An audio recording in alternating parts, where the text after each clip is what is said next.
Start recording, so we're on. Matt Bracken, thank you so much for being with me tonight. It's a pleasure to have you. Thank you, Fernando. We go way back, but we haven't been in contact for years now.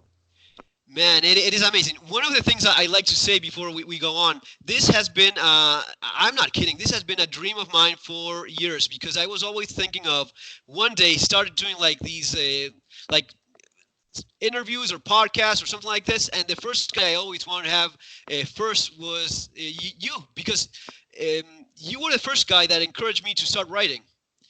Yeah, you You had remember? the urban survival guide that was very it was viral in the early days of the internet, and I had even it was on every prepper survival patriotic website in the states, and it was something like 30 pages or 40 pages printed out, and I printed it out, and I contacted you back when you were living in Argentina because it was about your experiences living through the 2000 collapse in Buenos Aires, and I encouraged you to use it to launch an entire book, and you did. So I feel like we go back to the entire genesis of this thing. We've explored the entire development of the internet and publishing and everything. Yes, but you know what? I mean, we're going to be talking about all the stuff you did and a lot more. But I just want to say that you were the guy when everyone else said, "Nah, don't do it. No, it's not worth it. No, you're going to be failing." You were the guy that said, "Go for it, do it." And you're just a fantastic person. I just want to say that because there's lots of guys that did a lot of cool things that have a lot of them, but there's not enough good people. And I mean it. From the heart. You are a fantastic guy, and I've always remembered the support you had when everyone, well, not everyone, but so many people were so negative. You were always so positive. So thank you for that. Well, now I'm very jealous because you're living near the sea in one of my favorite places, Costa del Sol in España, and I love the country, and especially I love the area. So I would love to lift a pint with you, or anything that you want to drink. But unfortunately, I'm in Florida, and you're in Spain. But Florida I is a still good feel like place we're as well. brothers for that. But Florida is also great. You like it, right? Yeah, I like it. It's a good place to keep my boat. I still have my boat, and but I'm not like on the ocean like you are, and where I am is not as interesting as Malaga, I'm sure. I'm not breaking security by saying that, am I? No, absolutely not. Don't worry. No, Okay. no, no problem. Yeah, well, here's not. You definitely have a lot of nice boats. I was. There was one the other day right here from my living room window. There was this huge thing. I don't know how big it was. It was one of these mega yachts that is massive. It was like an entire building, but it was definitely just one yacht, not one of these big cruises. Some guys with a lot of money around here in those boats. Yeah, I have two things I want to say that spurs me to say two things. Number one, I like the mega yacht owners because they could just buy a statue made out of solid gold for that 10 million or 20 million euros or dollars. But when you buy a mega yacht, it's like building a cathedral in the medieval times. You Yeah. are employing 100 people forever.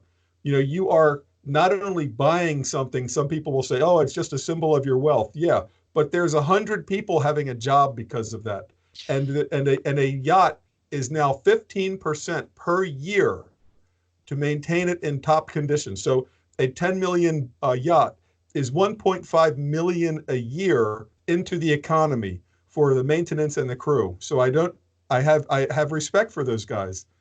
Yeah, Maybe I mean, not the owner, but for the people he employs. it's a work of art because it's the welders, the builders, the engineers, the electricians, the interior designers, the fashion people that And the top of them, when you talk about the designers and the top of them is Italy. Italy is half of the mega yachts in the world, and then you have maybe like a little bit in Sweden or Britain or Turkey, but Italy is 50% for the entire world of the big yachts. But the other, before talking to any more about mega yachts, I have a short story, or excuse me, a short essay called "Get Yourself a 30 Footer and Go." That's 10 meters. So there's no excuse for anybody who feels like they're in a dead end, trapped in a dead end. You can find a fiberglass 30-footer or 10-meter boat anywhere in the world. They're just throwing them away like trash because they never decay like a wooden yacht. So there are boat yards full of 30-footers that you can almost get for nothing. And then you just put your own work into it, and you have then an escape capsule, an escape platform that is as good for crossing an ocean as anything. In fact, that mega yacht can't even cross the ocean because it doesn't have the fuel capacity. They put the mega yacht on top of a giant yacht carrier, like 10 of them. But a 30-foot sailboat can leave Spain, and the next stop is Brazil, the very next stop, or any place in between. So any young people out there that think that there's no future for them and they don't know what to do, look up Bracken, get yourself a 30-footer and go. That's my advice.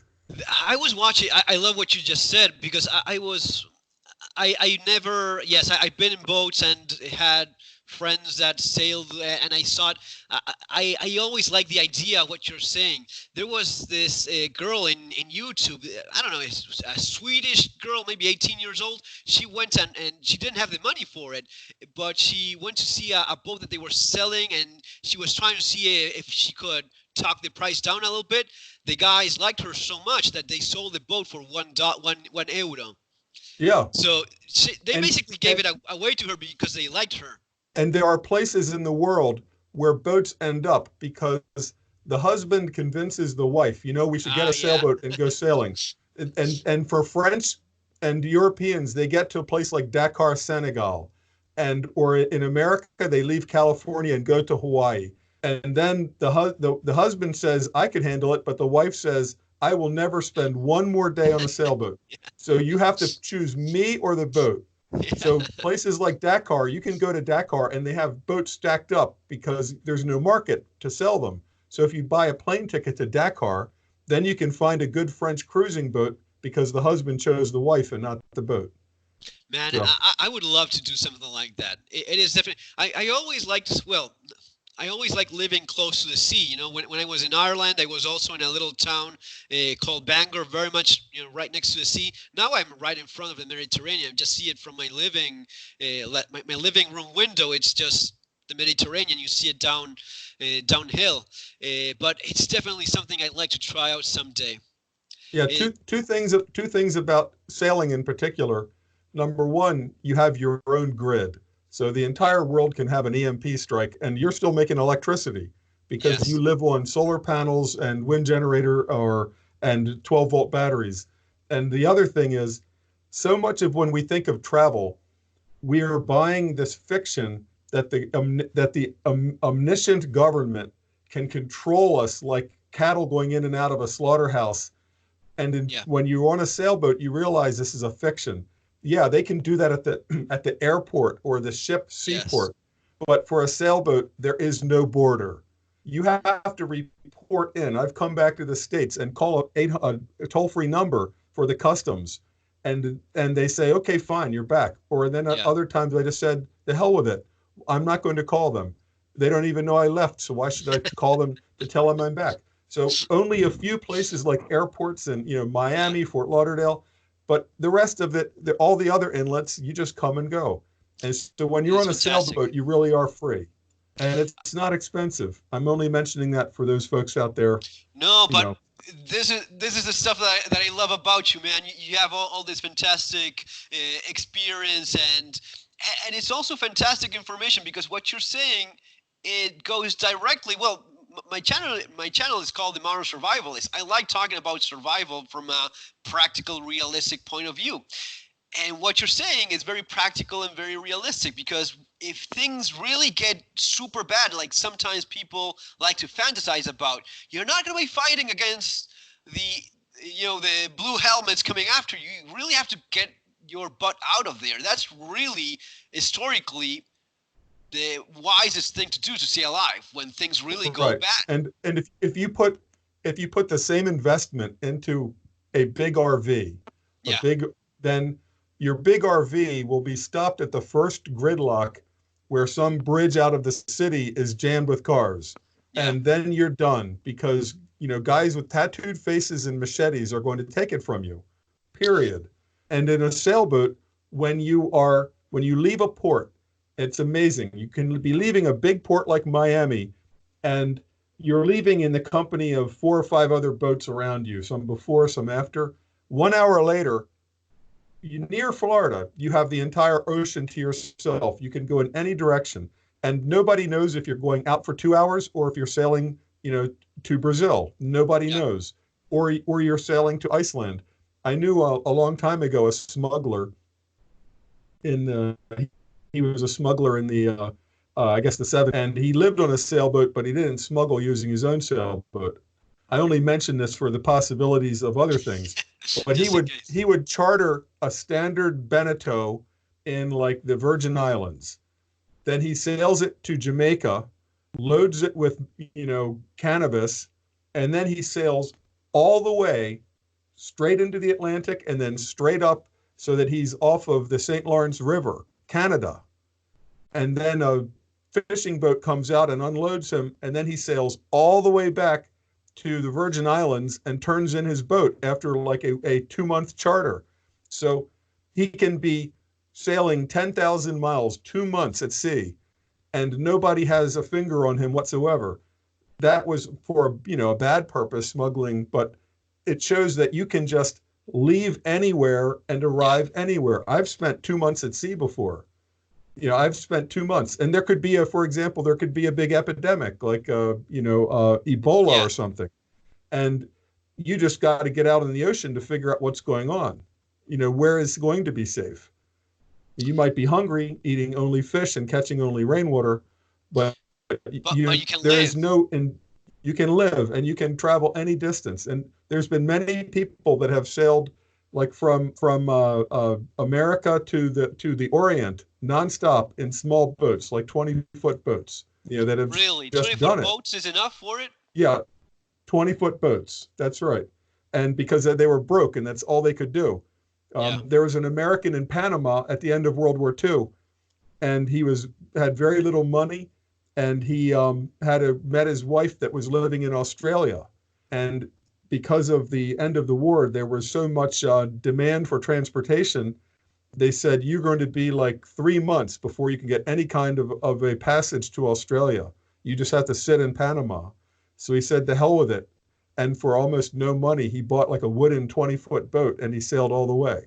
So, I mean, he had the desire and Man, no I have patience. to start doing that. I have to start sailing. I mean, I have my kids, and here, like the classes, the sailing classes, or here it's called Curso de Timonel, which is like a sailing class. It is very popular for kids. Even my youngest one, 11 years old, in school they took him sailing and they taught him a little bit about using the sails. I thought that was pretty awesome from the school to teach the kids a little bit about that.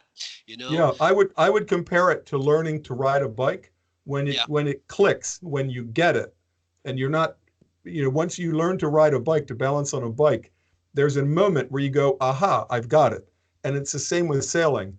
And if you can sail a 12-foot dinghy or a little Hobie Cat, then you can sail a 100-foot schooner, because everything is exactly the same. And it's actually easier to sail a bigger vessel than a small one. Now, for docking, then a bigger boat is hard to dock, in a marina.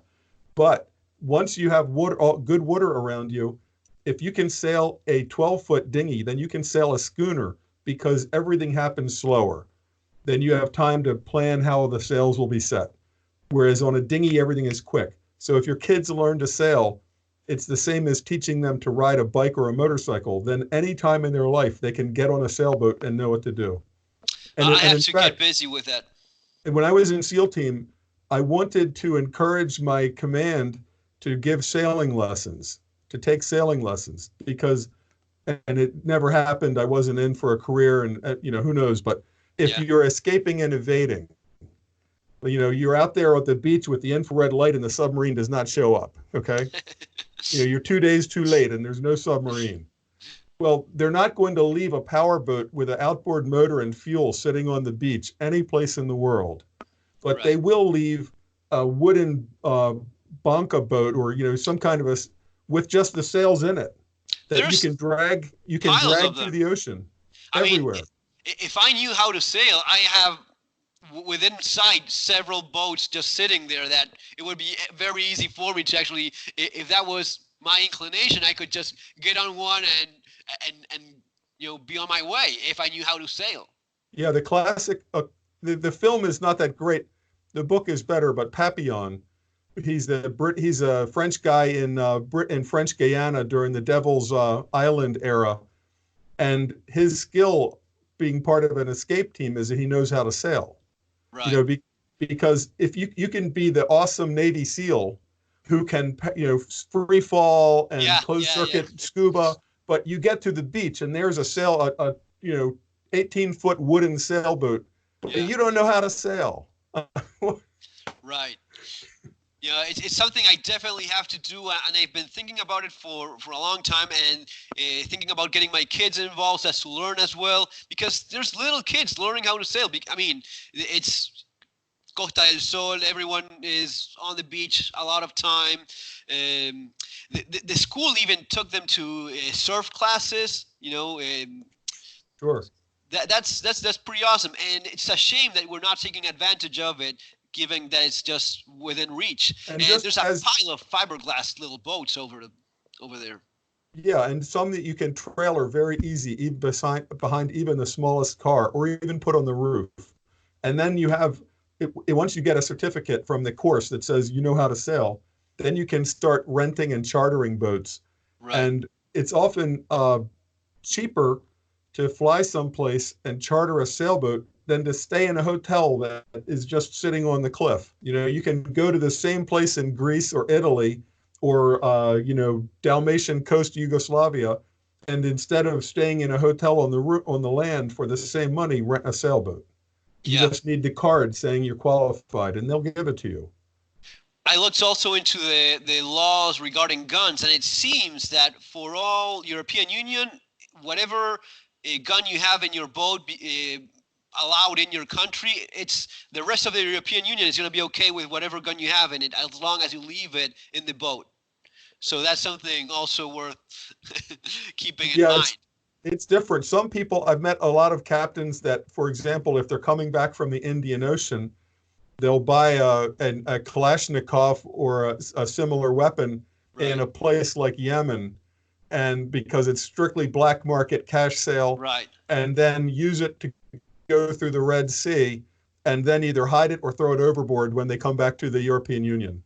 Right. But Yeah. but I have never been in a situation where a search would have found my guns. I was sailing from San Diego, California to Panama, and I didn't think I would have to make a fuel stop, but I had to stop in Mexico.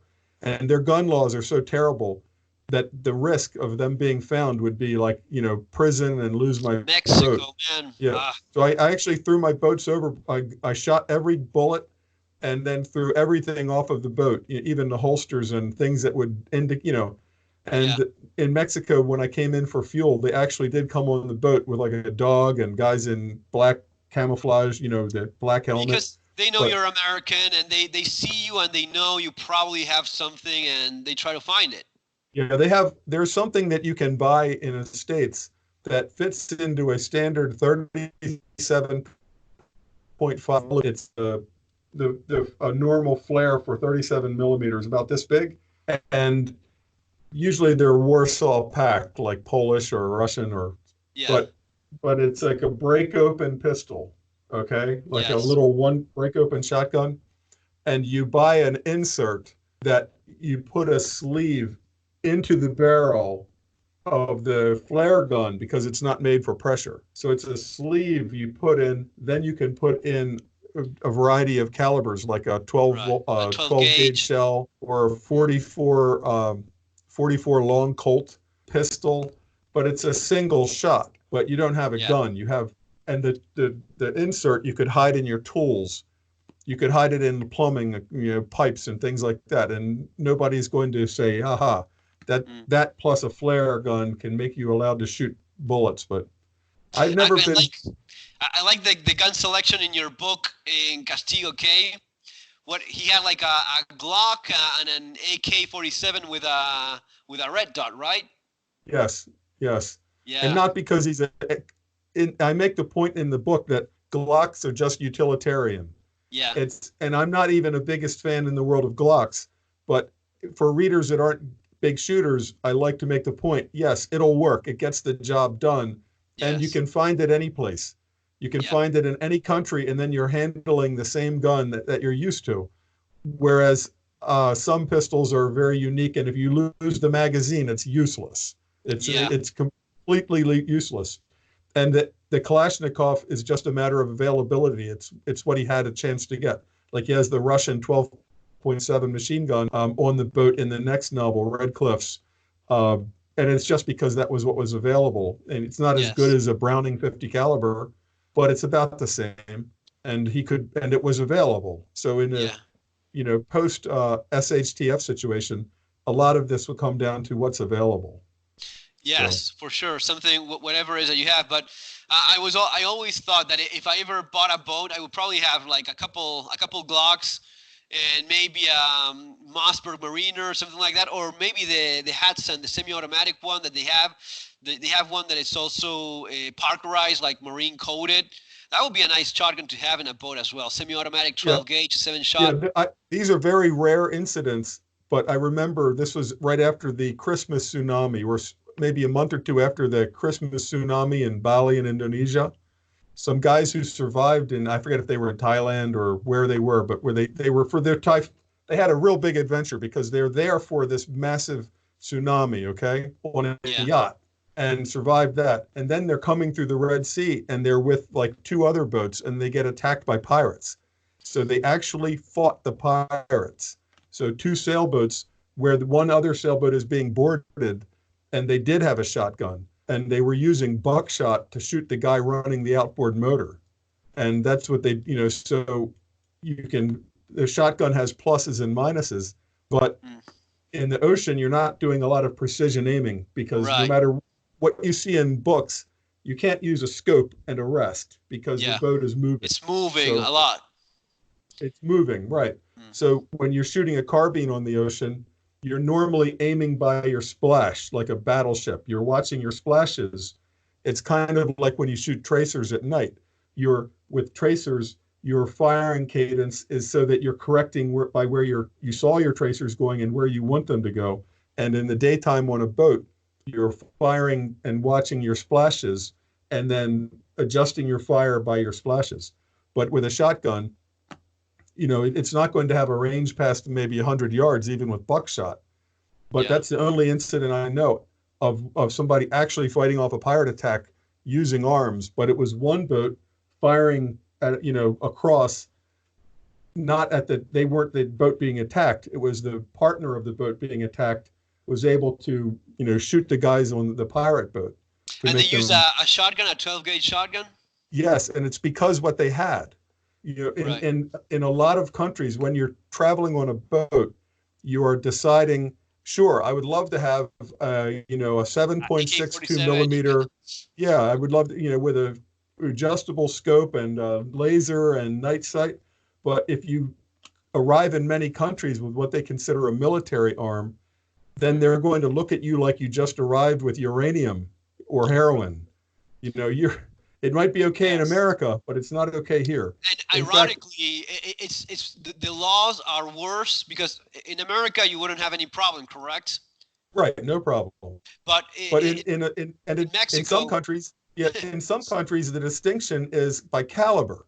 You yes, see, each country has their unique thing, but in Mexico, you cannot have military calibers. This is why a caliber called 38 Super was actually developed. It's like a 9 millimeter Largo, yes, yeah. and it was developed so that you could have a similar weapon to the then popular 1911, 38 similar, Super is a nice caliber, although. but it was mainly popular in Mexico and places where you cannot legally own a 9 millimeter or a Right. 45.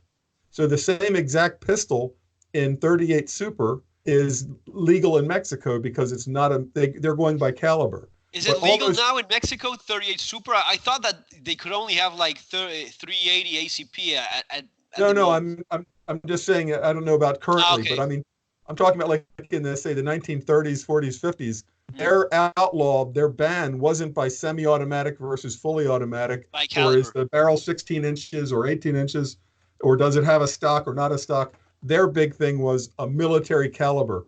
Their Right. philosophy was we don't want, the military caliber should only be for police and military. Correct. So they developed a caliber that would function in a pistol like in 1911, made for 38 Super, so that they would avoid the ban against the military caliber. But in any event, the most if you're going to buy a gun for traveling, a shotgun is considered sporting Yeah. almost anywhere. So, like a Yes. common American Remington pump shotgun or Mossberg is going to have the least problems. Mm. And sure, there are semi-automatic shotguns that are better, and then there are of course fancy Italian, Benellis and The break open Benelli, yeah. shotguns. They're very, very fancy, but it's only two shots. But on the other hand, the Benelli will be looked upon as completely for sport. You can Yes. even buy some clay pigeons and a little hand launcher, I'm pretty and sure that with anything like 12 gauge shotgun, even if it's a semi-automatic with a 7-shot magazine, like a Benelli M1, like the one I have, I think that's the kind of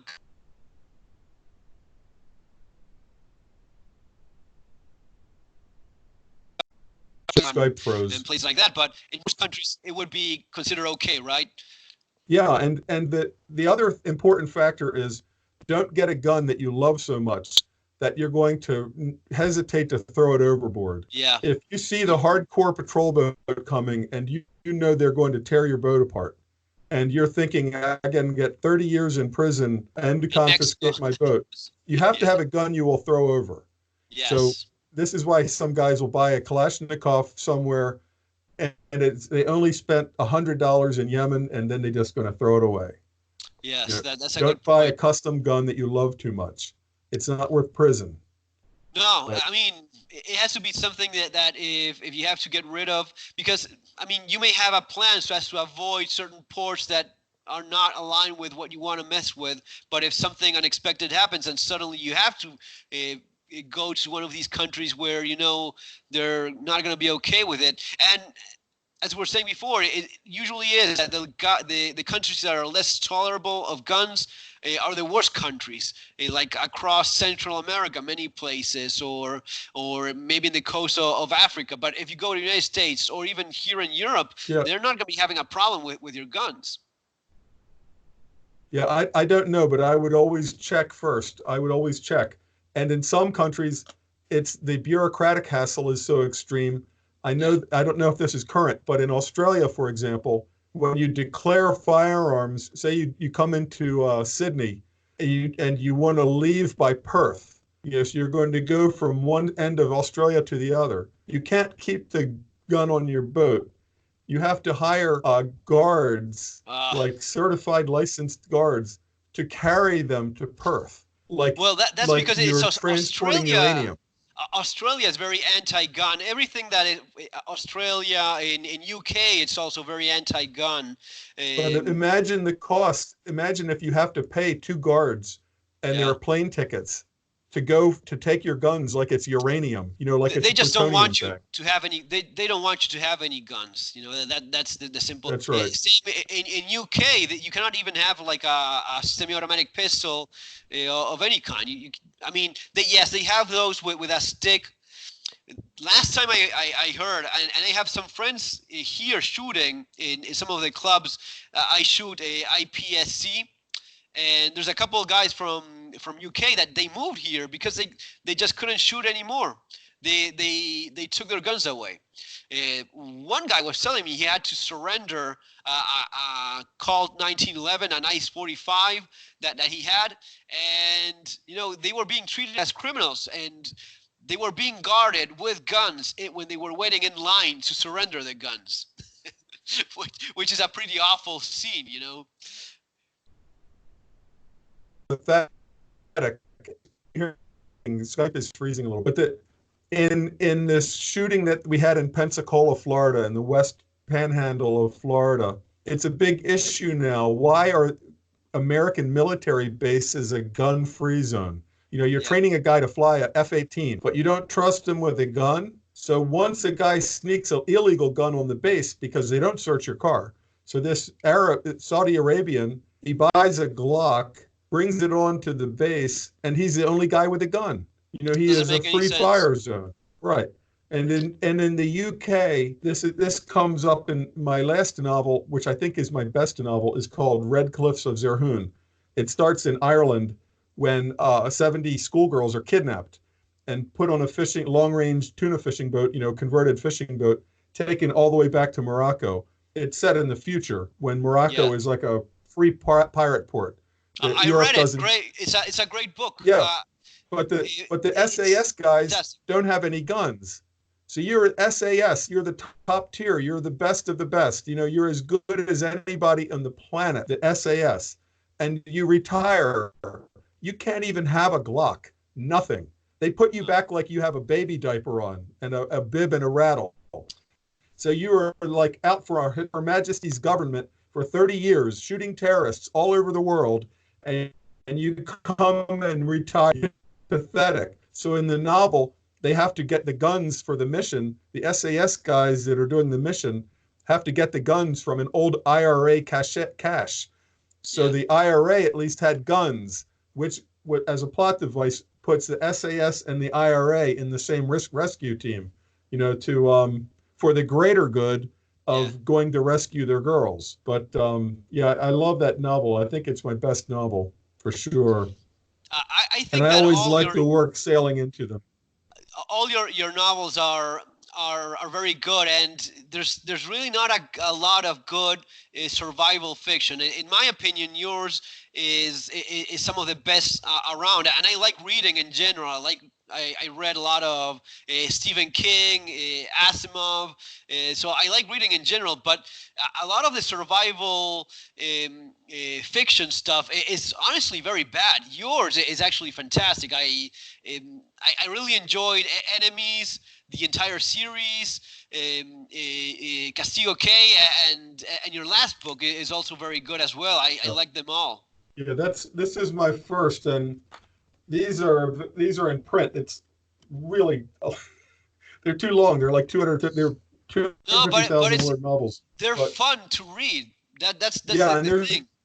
And there's nothing else like them because the heroes are patriotic people who are shooters. And in Hollywood and most novels, they're written from the coastal elite position where anybody with a gun who's a good guy is either a cop or a CIA or FBI guy. Yeah. And any civilian with a gun is some, a complete idiot. a drunken redneck. Yeah, yes. A drunken redneck, with a whiskey bottle and a Bible, That's what New York thinks of shooters. So I knew that I will have a market for people where the shooters are not portrayed as, drunken rednecks. So that's how it's worked out. Because when I go to the range in my city, the other people that are shooting with me, they're far from drunken rednecks. They're like, to me, they're more like golfers or private pilots. They're technical people. They're very smart professional people. And they think about their gun purchases and they train hard with them. They're serious people. And that's in the state of Virginia. Yeah, like us. Yeah. But in the state of Virginia, where they're going to pass these laws, Virginia is becoming like a perfect storm for this because Virginia was a very conservative state. It was the heart of the Confederacy. And by mass immigration, particularly to the Northern Virginia tier, which is like the ring around Washington, D.C., we call it Mordor on the Potomac. This is the heart of the swamp. And that Northern Virginia, when you drive around, you only see in Korean, Chinese, Spanish, Indian. This is what all the it's like, what happened? Nobody in the UK. We were never asked. We were happy. We didn't need to add 10% to our population of people who are guaranteed to vote socialist. You're bringing in people when you offer them to vote, of course they're going to vote for more government programs for themselves. Right. They don't speak English, doesn't matter.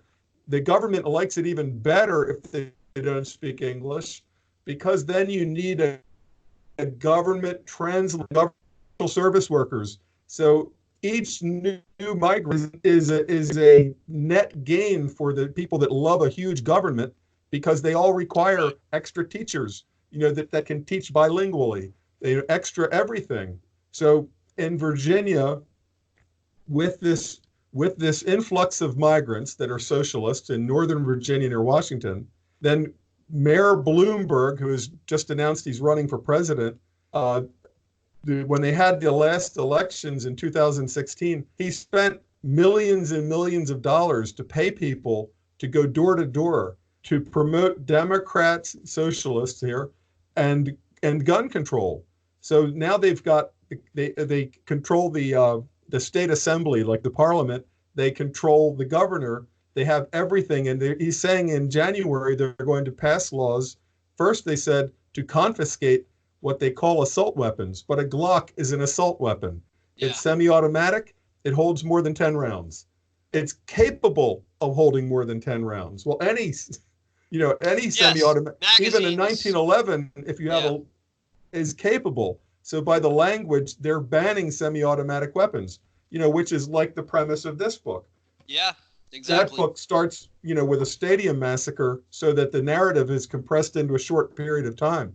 But the same thing is happening just by, the demographic shift and towards socialism in Virginia, heart of the Confederacy. Now the state is split with a few populated counties that will elect socialists, but 90% of the state, the territory of the state, and half of the population hates it.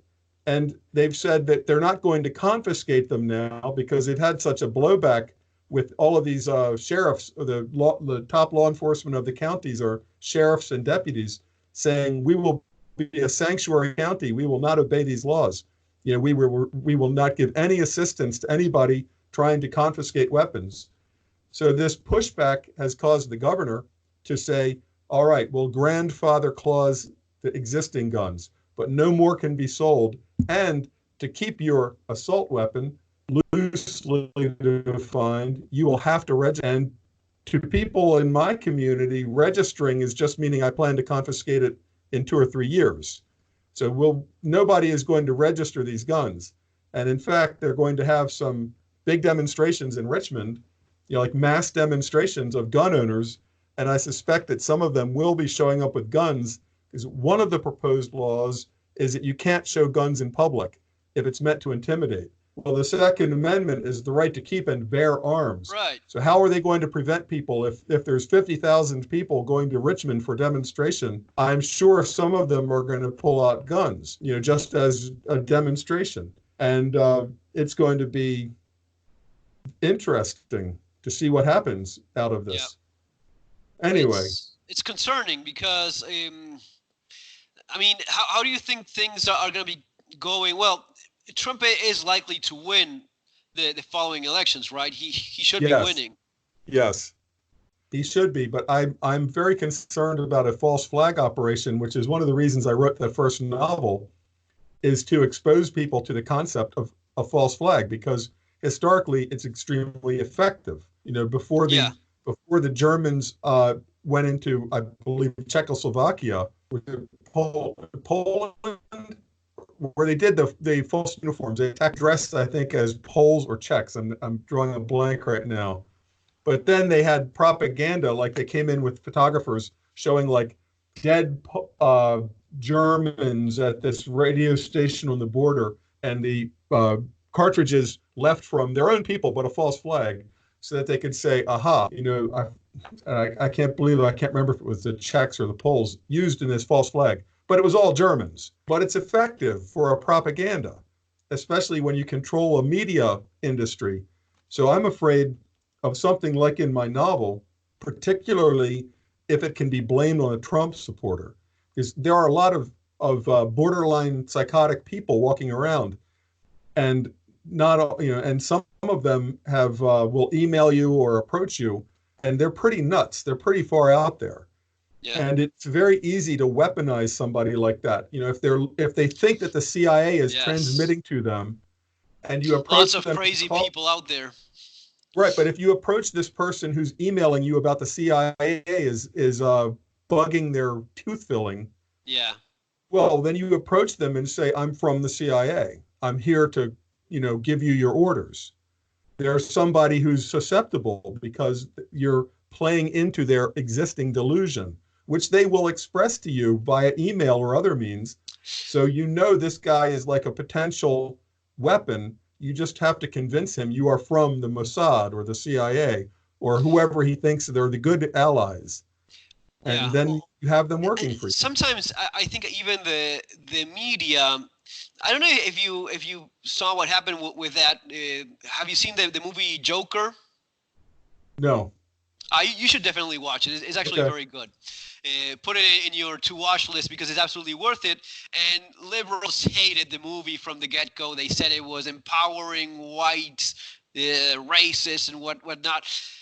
And before the movie was even in theaters, they were already talking about there's going to be a mass shooting because of that movie. There's going to be a shooting because of Joker. There's going to be, so they were kind of like, how is it when you start making predictions, hoping they happen? So as self-fulfilling prophecy. Exactly. So they were going so hard on this plant the message. To plant the fulfilling message. prophecy. They were begging. I'm not kidding. If you paid attention those days, they were begging for some crazy person to go into one of those theaters and shoot people in that movie, in Joker. Fortunately, it didn't happen, but they definitely try their best to make it happen.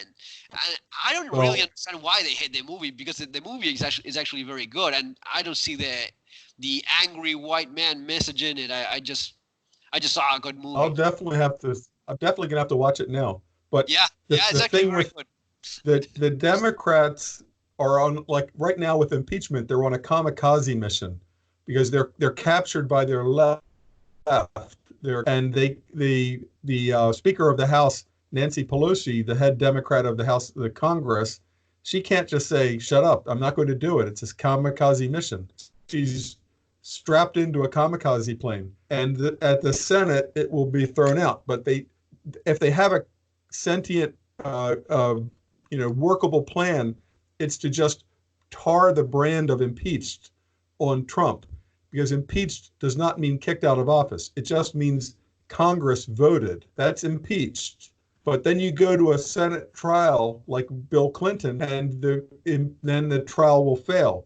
But they think that they can just put the tar brand on Trump, that he was impeached, and that will help him to not be elected. But I think it will have the opposite effect. It's going to make conservatives so pissed off that they will, crawl on broken glass to vote. That they will be more motivated than ever to vote because they're pissed. But my point is, the Democrats are willing to blow up our Constitution. We've never done this with an impeachment that was 100% partisan, only Democrats voting for, which means anytime Democrats have the majority in Congress, they can just vote to impeach without no reason at all. So they're willing to wreck our Constitution. They already are. They hate the Electoral College, which is the stability that keeps us from becoming Venezuela. Because if we had a direct majority vote, then New York and California run the world, run the country. And, no politician would ever visit Iowa or Indiana ever again. In fact, they would offer people in California and New York, they would offer them, like, Indiana, we're going to vote. Then you just open the doors to more and more population in California. You get more and more power and election. So the Electoral College is what's the stability of our republic for 240 years. The Democrats already say they want to get rid of. Of course, they can't that easily. It's in the Constitution. My point is, there are people in the Democrat Party that absolutely are willing to blow up the normal order. And for Marxists, I believe they are mainly what you would call a cultural Marxist. The globalists, to me, it's just the latest manifestation of socialism, communism, globalism, extreme environmentalism, Greta Yeah. Thunberg is Greta. just being run as a She's here puppet in for these Madrid. people. Yeah, she's just a puppet. She's just run as a puppet. In I fact, mean, she she's a starred. she's a poor kid, really. She's what is She it? was She's like so 16 years old, and she has like she has like some sort of autism of some kind. I think it's just ridiculous but to put her. her physical development is that she is only as big as like a 10-year-old. So her parents played into this like crazy parents that would, tell their child, yes, you're trans, you can change your sex. Uh, Well, they told her the world is coming to an end. For weeks she wouldn't eat. They like put in her mind so much gloom that she didn't even want to live in but this world. She she's a didn't eat. she's a 16-year-old with a development problem and a certain degree of autism. And I mean, even when she talks, that little video of hers ranting like a crazy poor person, I mean, the girl is not to blame. She's a I think the A mother tool. was an opera singer of some kind that she But wanted more but fame. it shows how the left is willing to go by the dictum, the ends justify the means. So if you have to weaponize this poor girl, you'll do it for the greater good. Well, in terms of really moving the narrative in the United States, what is going to be the most effective is a false flag operation, but it has to be blamed on a Trump supporter. Overnight, if somebody who can be shown in pictures at a Trump rally can be put only in the proximity. He doesn't even need to pull the trigger. He just needs to be in the proximity of a false flag operation. In the Russia collusion hoax, there's a concept I call now a proximity operation. The entire point of the Trump Tower meeting with Don Jr. was to have him meeting the Russian woman, Natalia Veletskaya. She was the GPS fusion person. She met Glenn Simpson before the meeting at the Trump Tower and after. It was a complete operation. It didn't matter if they talked about WikiLeaks or adoptions, depending on whose story. Hey, It didn't matter. what about They were in the Epstein? same room. That's it. What's You know, your opinion on the Epstein thing? The guy killing himself in his cell. Do you buy any of that? no, probably not. All the cameras just happened to be off. All the guards happened to be sleeping. It's a little bit Just suspicious, a isn't it? coincidence.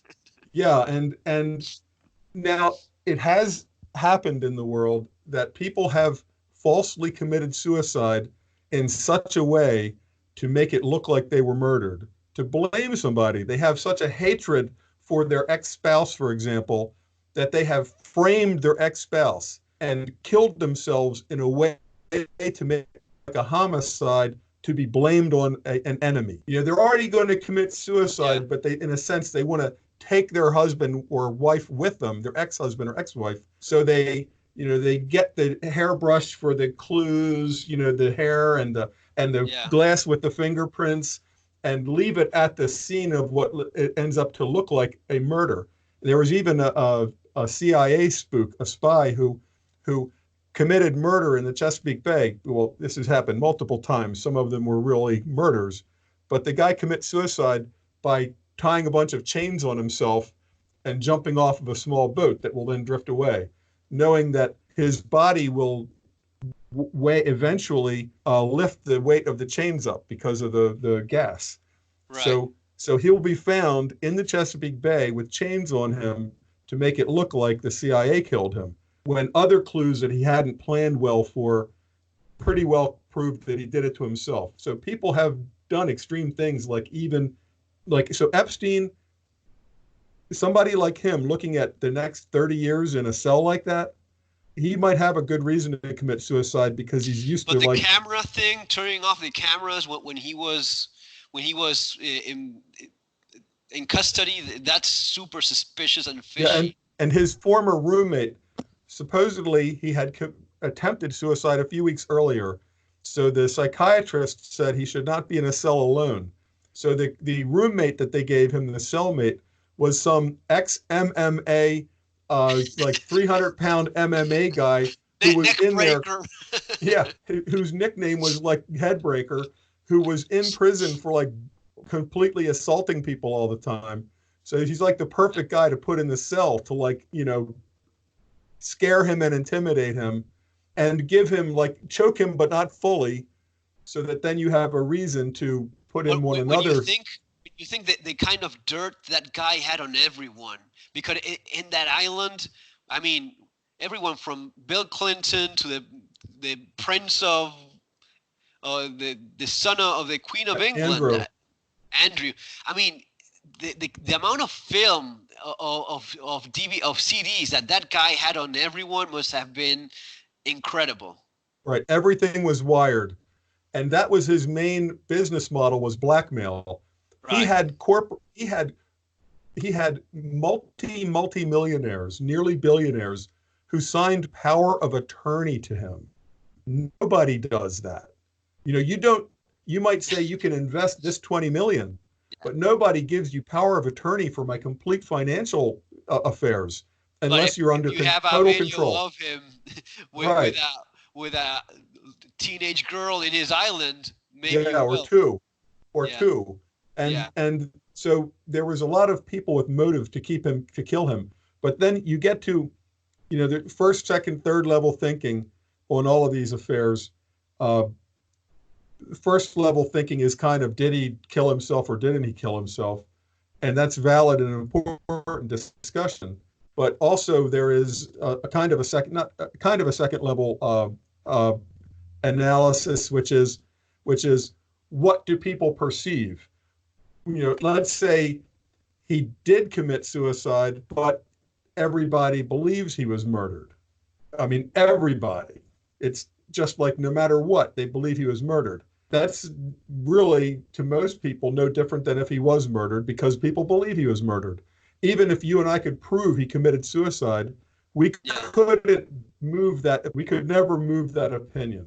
So then, so maybe he was murdered, made to look like suicide. Maybe he did commit suicide. It doesn't matter at that level, because everybody thinks he was murdered. And why wouldn't they? Because of the blackmail he had on so many important people. Yeah. And there are people, especially when they're older. You have when you're young, you have lots of years and little money, and then you can be like Weinstein or Epstein. You can have, over the age of 60, a lot of money, but your health and your years is what's running out. So you consider a few years of freedom to be like solid gold at that age, and you have $100 million. Well, you can easily attract some Blackwater contract mercenaries who are young and don't have a lot of money, and via cutouts, you don't, Weinstein or Epstein will never talk to one of these guys, but through two or three levels of cutouts, you can recruit a guy who is like a, ex Green Beret, SEAL Ranger, SAS, to do anything you want. I mean, I'm sorry, they're not all great people. And if you Yeah. say it's $1 million to kill some scumbag, he's a dead man. Yeah. And you can even say it has to look like suicide. And if you have enough money and influence, the cameras might not work. The guards are asleep. The MMA guy is his roommate. Yeah.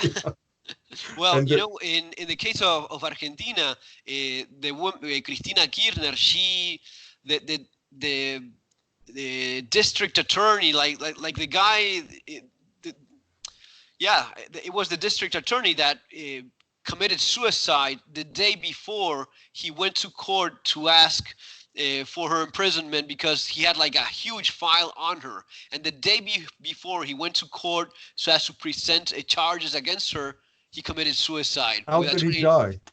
22 bullet to the head in his apartment the night before going to court. Well, it doesn't look like a suicide if it's 22 bullets. Nah, besides, it was super fishy because he didn't have a 22 gun himself. He had a 38 that was in his mother's house. The gun was brought by a friend of his that was actually intelligence, Argentine intelligence, and the scene was all messed up. They cleaned the scene before the police arrived. Then the police, when they arrived, they touched everything, messed everything up. They used the bathroom where the guy was found. I mean, it was embarrassing. But at the end Did of the you think he day, actually killed himself, or he was just murdered and no, made? he was definitely murdered. He was not the kind of guy that would have killed himself. I Yeah, mean, he had been constantly under threat his entire life. And when you have an assassination, a political assassination, yeah, or a high profile suicide, you have to. There's another little matrix, which is sometimes when spies are following somebody, they go to great trouble to not show you that they're following you. You know, they're really, really careful. They're hiding. They're way back. Maybe they're using a drone way up high. yeah, And then sometimes they want you to know they're following you. They're like bumping into you. You know, every time you come out of the room, another stooge is like bumping into you and giving you the eye. That's when they want you to know, like, back off because we're around you all the time yeah, to scare scare you. you. Yeah. Right. Or your children, you know, like, daddy, somebody followed me home from school. Very scary. Yes. And Well, then, this guy, but, he was and called Nisman, the Fiscal Nisman, and he was murdered like that. And at the same time, they found a car with a body burned. I mean, it was all super fishy. It was all super weird. Definitely, they killed that guy. But when sometimes, I'm going to come back right back to that. Sometimes when they murder you, they might use something very careful, like an organic compound that gives you a heart attack. Right. And if they don't know to look for this organic compound, like in the first 48 hours, it's too late. They can do an autopsy next week. It shows nothing because it's an organic compound that breaks down. And if you have somebody like, for example, Andrew Breitbart, who has a history of heart problems, and you're the team that's doing an analysis, how do we make this look like natural causes? You say, well, this guy's overweight and he has a lot of tension and he's had a heart problem. Right. Then you give him the instant heart attack. But if you are sending a message to a Russian expat in the UK, you put polonium in his tea. Yeah. Polonium that can only come from a research level facility at a national level. You make it super clear that it was Russians that killed the Right, guy. super clear. Everybody else, don't wonder. You go There's against no possibility of anyone else killing this guy but us. right, or the CIA, but why would they? Yeah. You know, Well, to make us look bad. Is it true that the CIA, well, they tried to poison Castro at some point, or give him cancer or something like that? Yeah, but that was the guy they did kill is Patrice Lumumba, and they put a contact poison on his steering wheel. He liked to drive his own limousine, and they put a contact poison on his steering wheel. You know, The guy just got it there.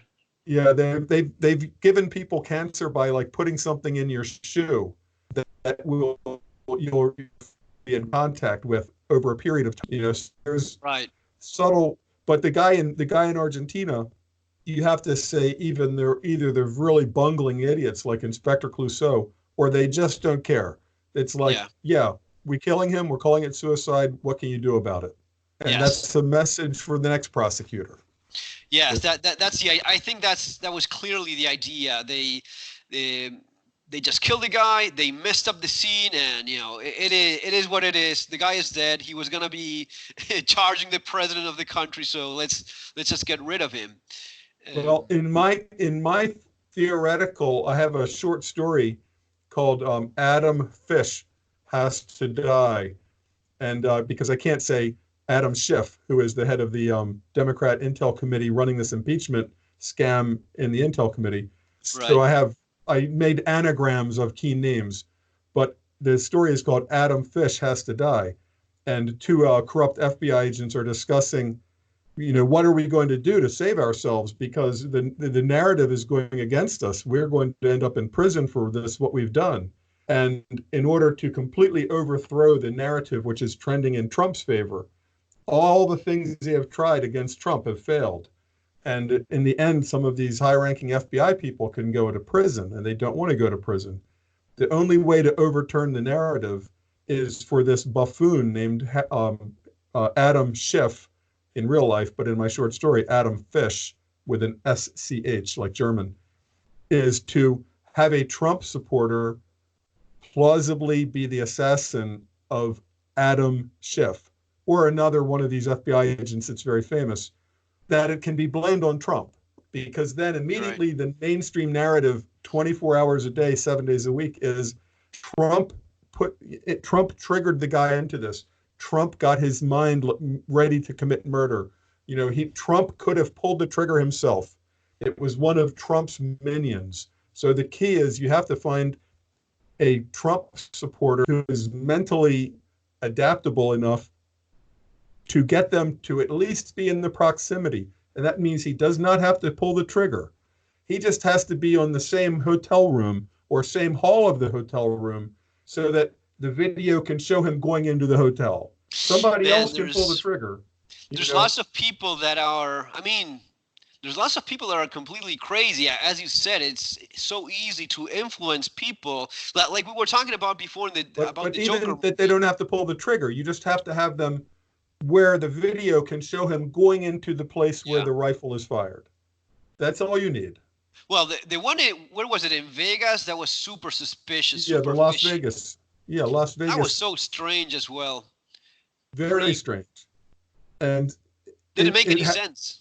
No, sometimes in history, there are people who have just wanted to leave a big mystery. When people ponder immortality, you say, okay, if I hijack this Malaysia Airbus and crash it and take it off of every system that can track me, and then glide it into the ocean, it will become like Amelia Earhart. If Amelia Earhart had crashed onto the island where they had the runway and died, she would be forgotten 5 years after. Yeah. There's no book, no movie. No mystery, nothing. Nothing. What made Amelia Earhart an immortal was the mystery. So the Malaysia Air guy at home had a 3-computer screen home simulator that they said was extremely sophisticated, the most sophisticated non-commercial training system that anybody had ever seen. And he had taken all of his hard drives before he disappeared. Yeah. And he was political. He was a supporter of the previous president, who not only had been, say, impeached, but impeached in a way to make him look like a child molester and an embezzler. You see, when you kick out a former presidente, you can do it politely, like while he's on vacation in Switzerland, you say, don't come home, or you shoot him. But another way is to disgrace him and frame him for being a child molester and having child porn on his computer, and he embezzled money. So he's all of his followers feel humiliation, especially in Asia. So the Malaysia Air pilot was a supporter of that guy. In a country where a pilot is a high-profile job, you can lose your job for being political. He was at rallies supporting this guy who was like the disgraced ex-president. So he was very, very pissed. He really was angry at his own government. And my own theory is he waited till the other pilot, and I've talked to other pilots about this, he waited till the other pilot is, out of the cockpit. He locks the door. That's it. They can't get back in. And he just shuts off systems. Glides it into the ocean, and that's it. Disappears forever. Right. And you can do things to put everybody off of oxygen in the back. Yeah. So you kill them before the plane even lands. But and so the guy in Las Vegas, what was his motive? I have some questions about that. It was a suite with different doors, and which doors are locked, that it's made to look like it's impossible for a second person to be there because of how the doors were locked. But I don't think that's an impossibility for intelligence agency operation to do something like with a string or something, so when you close the door, it looks like he locked it from inside.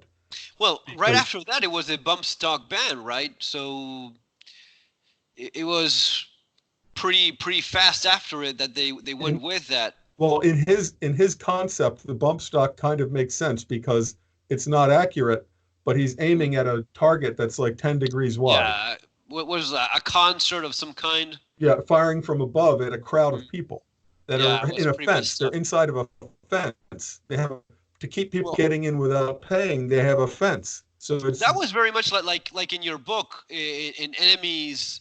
When you wrote that he was shooting on a what was it, like the Super Bowl, was it? Yeah, the opening day, first football game of the season in the stadium by Washington D.C. for maximum political impact.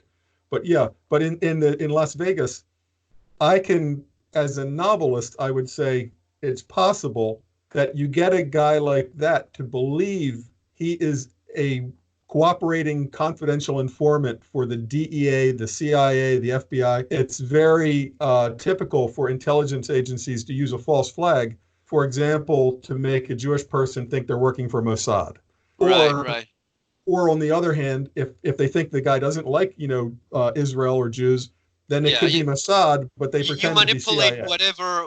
manipulate whatever bias that person has in your Correct. favor to do whatever it is that you want.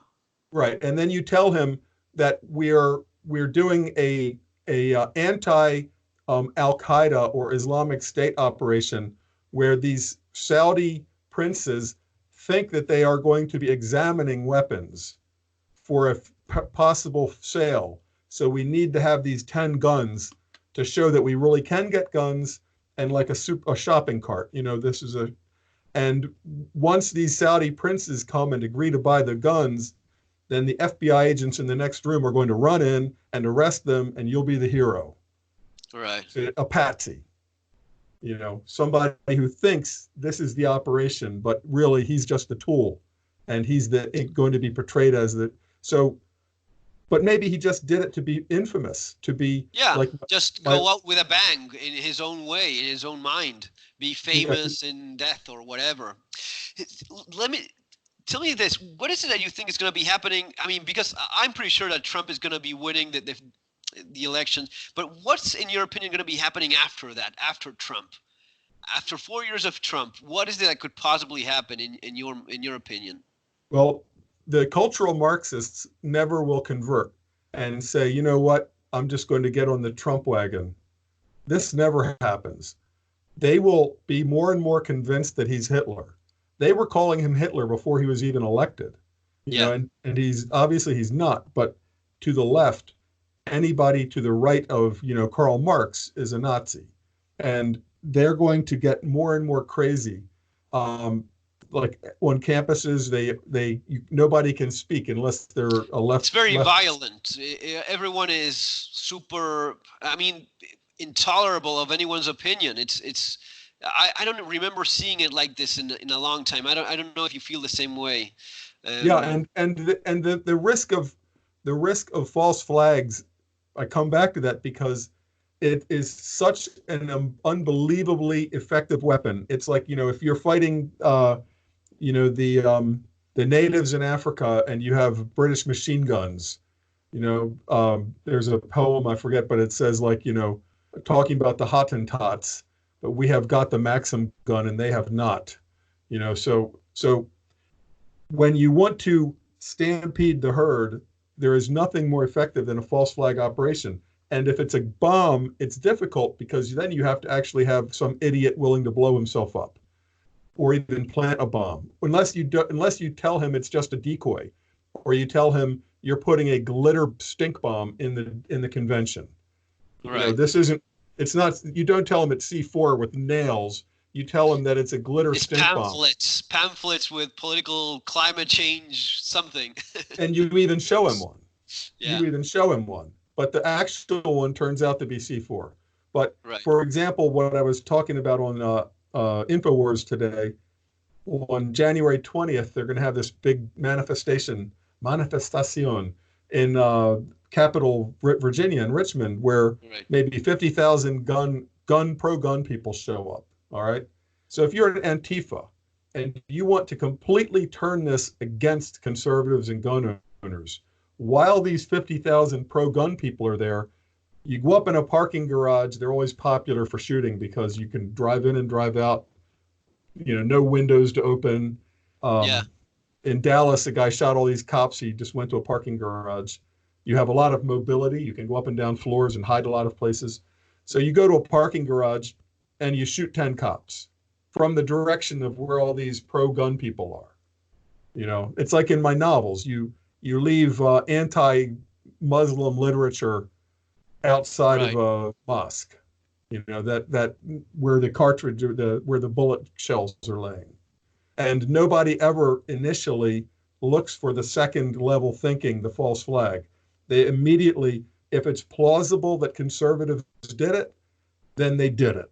So it's, more effective than thousands of Antifas doing bicycle lock demonstrations is one Antifa with a gun that fires from the direction where conservatives are at police or One of at the or things, at an Antifa group. I don't know if you I like to know your opinion on this. One of the things that I've seen lately is lots of these left Antifa types with guns. That it didn't used to be that way. They used to be the Yes. anti-gun guys. They Yeah. used to be the John guys Brown that, Gun Club. right, Well, they're ramping up for kinetic operations. I mean, they're they're arming psychologically, themselves. yeah, they're preparing for a civil war. Yeah, And the problem is that a new American Civil War.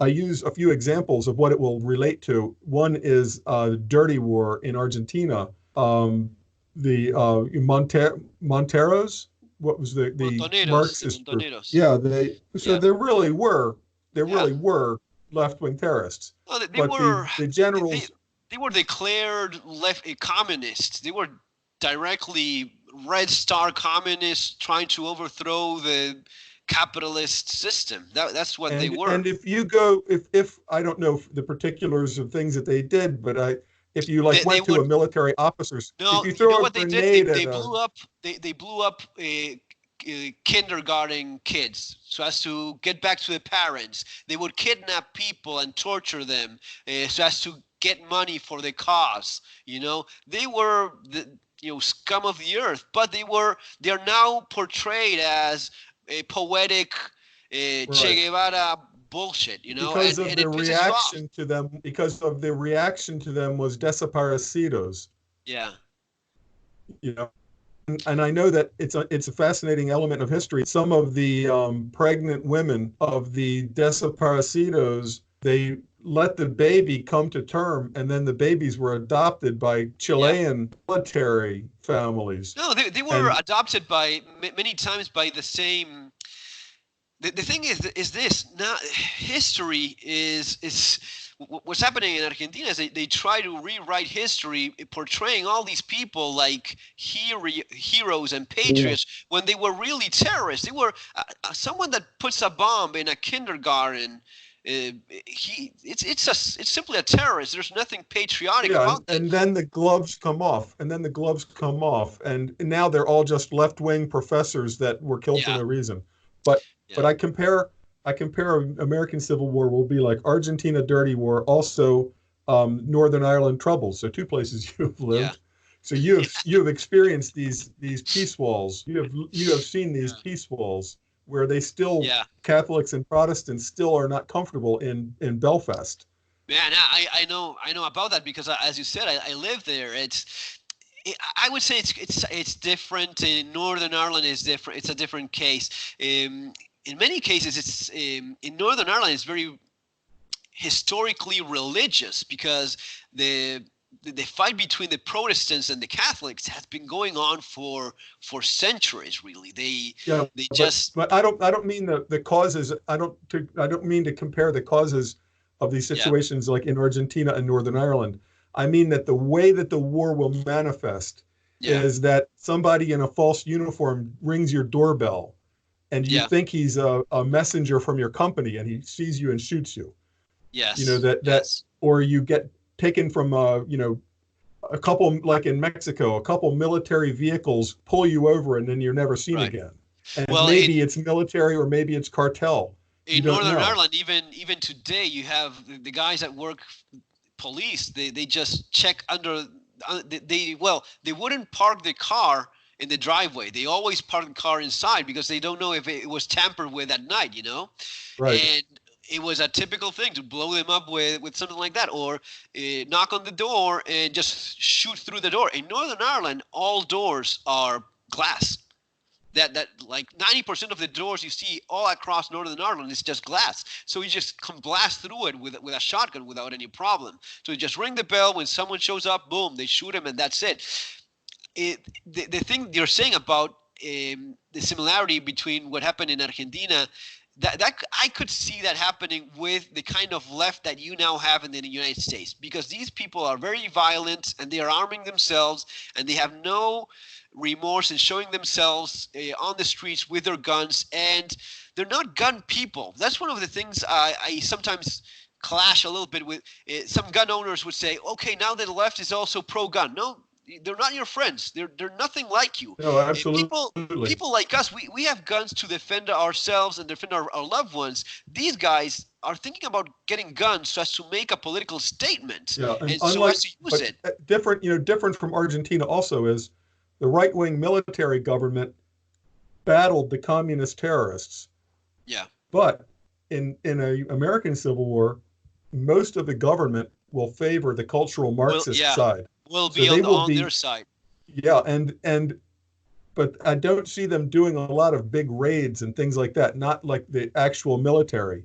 But I do see that the Civil War will take place between the Antifa and the Patriots, all civilians. It will be people Right. starting to shoot notable people on the other side, and then retaliation.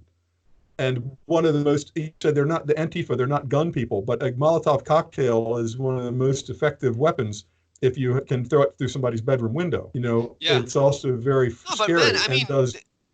they keep arming themselves. The redneck, I think it's Redneck Revolt. It was like a gun Yeah. club. Yeah, I don't John know if you Brown saw Gun that. Club and Redneck Revolt. But Yeah. I think that the small skirmishes like this can certainly happen, and it can evolve into a war of assassination and counter-assassination. But the most effective weapon by far, the nuclear bomb of low-intensity political dirty war, is a false flag operation. And particularly the Marxists are willing to sacrifice their own because the ends justify the means, just like weaponizing poor little Greta Thunberg. It's okay because we're saving the planet. So we can sacrifice her and turn her into a crazy little robot because it's for the cause. But in the Marxists, if you have varying groups from like the radical Bolsheviks, the Mensheviks, the cadets, the Kerenskyites, this is a Russian revolution. Well, the Bolsheviks can shoot some cadets, but blame it on the Mensheviks. So you're always willing to shoot one of your allied groups. So if there is a big demonstration between pro-Second Amendment gun conservatives and counter demonstration is Antifa and the feminists, then the Antifa, who's a strategist, who understands what I'm discussing, knows that it's not effective to shoot at the conservatives with guns. That makes them look like the victims. You get in the parking garage above the conservatives and you shoot over them at the feminists. All right. And it's the so media strange. will never say, you know what, that's probably a false flag. Maybe Antifa did it. They won't. The bullets came from the conservatives. They did it, period. And if the shooter can be made to look like a Trump supporter, then the weapon is turned on Trump. The amount of people that are so confused, this idea, and you see it a lot in with the gender identity thing. There's this idea of destroying the core cell of society in many ways, which is the family. It's this idea of destroying society from within, from the higher institutions, universities, all this stuff that makes for such a long time made no sense. Yeah, Orwell nailed it in 1984 with getting you have to get the guy to say 2 + 2 = 5. Right. That you no longer believe in any objective truth. So we're now raising an entire generation that is taught that a woman can have a penis, and a man can. Yes, that a man is a woman is a man, and I'm a freaking unicorn if I feel like saying that. And not only can I say it, which would be okay. I have the right to say that I'm a unicorn, but the point is where you are forced legally to say that I am one as well. Or that I believe you are a unicorn. Right. No, you don't have a right to say that I'm not a unicorn. You have to accept that I'm a unicorn, that I'm a woman, that I'm whatever weird, crazy thing. I believe it. The stereotypical joke of the mental asylum was that there's guys in there that think they're Napoleon. Right. Okay. And they truly believe. I mean, they absolutely do believe they're Yeah. Napoleon. Yeah. Sure. But what is the objective difference between that and somebody with a penis who believes he's a woman? Yeah. None. I mean, it's as much of a denial of reality and simple logical facts, but we are being forced. I mean, if you say Well, that today you're a racist or you're a homophobic or whatever, trans something, you're being forced to deny logic and reason. That's what's well, happening, right? there's another aspect of this as well, which is more technological as well as social. So you're destroying the family unit, and you are, which they've done with the black community forever by saying if there's a father, you don't get as much welfare. Yeah. So you're encouraging the father to disappear because the mother will make more money without him. So you destroy the family unit. Now with technology, the architecture of a child's brain is completely different than yours and mine, 100% different. And I'll give you the example. When we were, 13 teenagers, young teenagers, we learned to take a bus across a city. We could look at a map here by the bus stop with a ring and the avenues and a schedule, a little pamphlet. But we in our mind mapped the city in our mind. This was how we were growing from age kindergarten through adult, that we mapped the city. We had an overall bird's eye view of a city. This is just an example, but it can extend to anything. Now, when a kid is navigating, he is looking at his smartphone and waiting for a voice to say, in 100 meters, turn right. There's no need for that child to have a bird's eye concept in his own mind. He doesn't need it. He just needs to listen to a voice to tell him when to turn. So when you have an atomized, granularized society, because you've destroyed the family, you've told children a man can have a vagina, a woman can have a penis, and you have to believe it. You must agree. So this is this nonsense. That's it. You're breaking the logic and objectivity of reason, and at the same time, you have a generation which doesn't have the big picture. They're not growing up with the big picture. Is the view of the city, how you map the bus route across the city, is scalable. It is a fractal of understanding geopolitics, of understanding why is the electoral college a significant thing. Why don't we just have a pure count vote? And if California has 10 million illegals and half of them vote, they win. And then you always have a socialist. They don't understand that large picture. Why is the electoral college important? They don't even understand a city bus route. All they know is my smartphone tells me in 100 meters, turn right. Or my TV program tells me good people vote for socialists. Yeah. That's I'm the really level concerned. of the thinking. You know what? I'm really concerned after Trump wins, after his 4 years, who's going to be coming after? Because if someone because it seems to me as if there's always been Republican, Democrat interchangeably, but who's going to be the next Democratic president eventually? What kind of thing will pop out of the mess that you see today? Is it going to be Ocasio-Cortez? Is it going to be... Because the demography is like a tide. The demography is like a tide that can't be stopped. And demography is like a tsunami. It's only 2 meters high out in the middle of the ocean. It's coming, and it's almost imperceptible, and it's unstoppable. But it's going to have an effect. California voted for Ronald Reagan, and they voted for Proposition 187 in the 80s, which was the majority of Californians saying we do not want to give any money for welfare for illegal aliens. No school, no medical. If they're illegal, they get nothing. Vast majority of Californians voted for that. But they just kept the door open. Once they got a slight lead, this is where the socialists say, one man, vote, one time. It's like the mafia. Once we're elected, we weld off all the other ways of getting us out. We weld them off. We weld those hatches. So once they're in, they said, okay, if you are in California, legally or illegally, we'll allow you to have a driver's license. And on the same form as the driver's license is voter registration. You have to say, no, I am not a legal citizen and I don't want a voter card. So it defaults to giving you a voter card.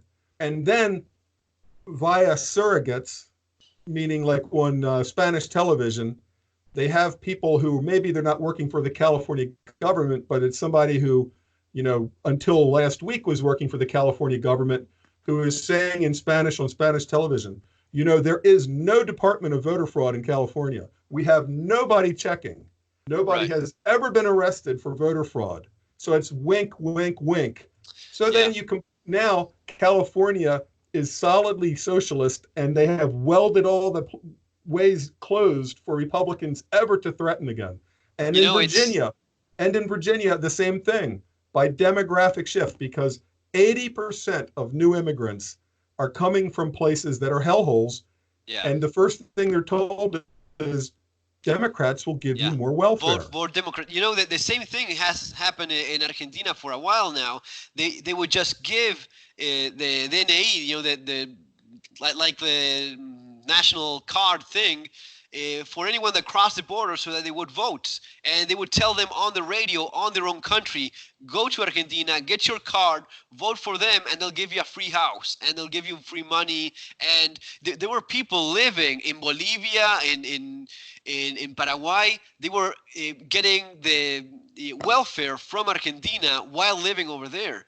And we were getting our new IDs ourselves, my wife and I, and the line for citizens to get their new ones was much longer than the one for the guys crossing the border and getting it for themselves the first time. So the guys that were getting it for the first time, that were completely, they just crossed hours ago, they would just leave with a card in their hands within minutes, while you were giving a number to come back another day. So and we can see this, and so Argentina and USA, and it's also in Spain and Italy, France, Sweden, UK. Well, there's a concept which is debated in this country, called accelerationism.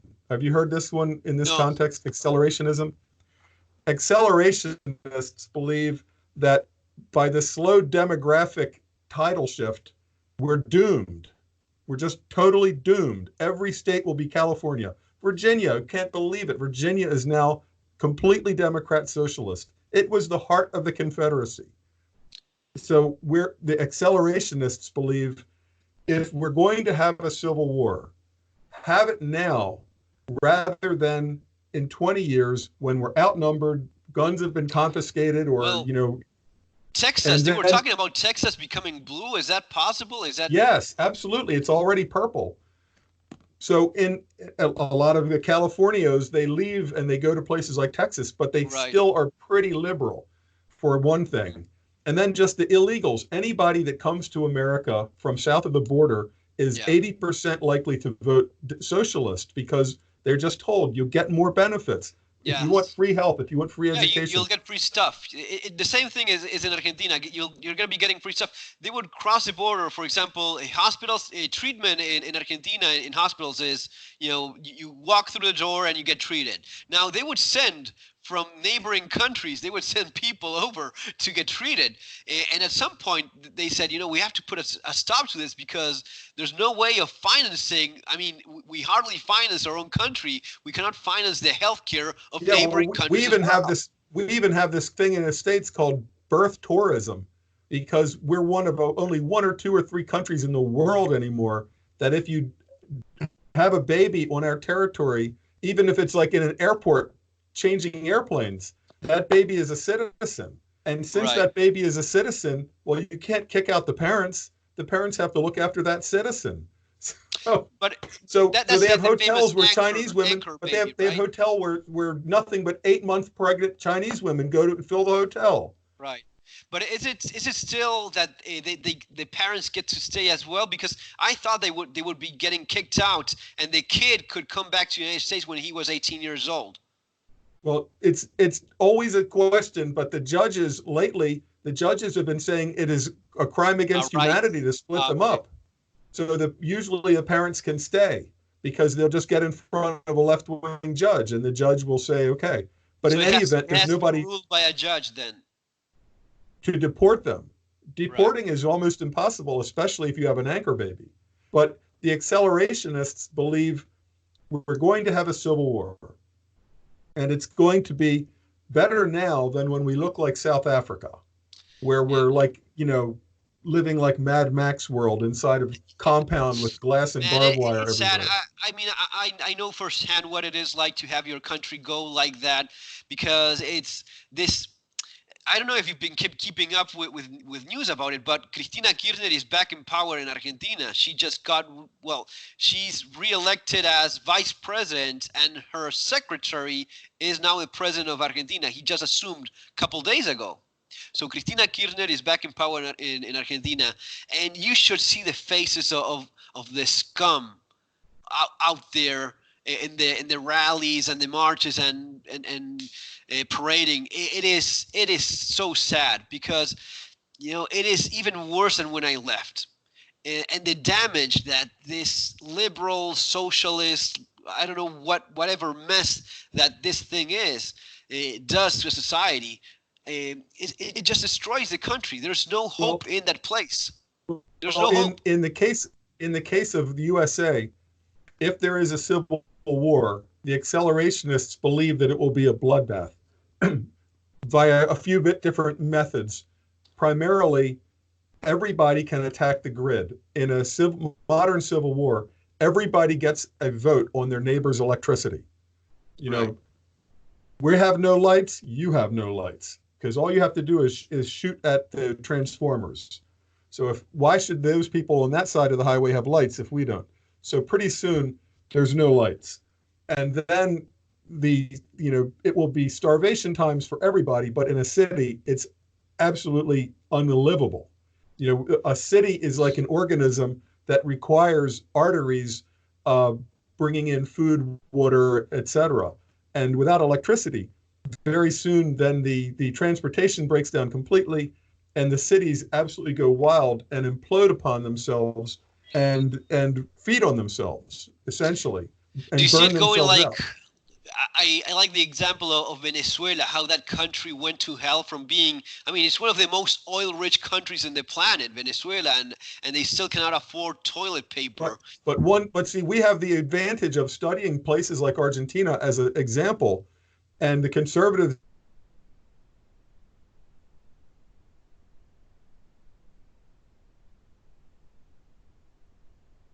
they did, then you buy 500,000 AK-47s and hand them out to your militias. Like in my red book, Domestic Enemies, you have the Milicia de Nuevo Mexico, all given an AR-15 or M16A1 because we got millions of them. And you can just hand them out to your supporters.